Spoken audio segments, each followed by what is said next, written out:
semua bergerak. TNI, Polri, semua bergerak.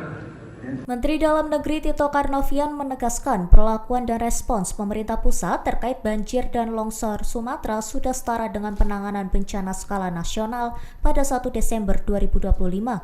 Ia menjelaskan sejak hari pertama bencana terjadi, pemerintah pusat langsung turun ke lokasi untuk memberikan bantuan. Menurutnya, seluruh prosedur penanganan dilakukan menggunakan standar nasional. Tito juga menyebut pemerintah telah mengerahkan berbagai alat, sumber daya, dan personil ke wilayah terdampak. Ia mencontohkan banyaknya menteri, TNI, hingga Menhan yang turun langsung ke Sumatera Barat, Sumatera Utara, dan Aceh untuk mempercepat penanganan.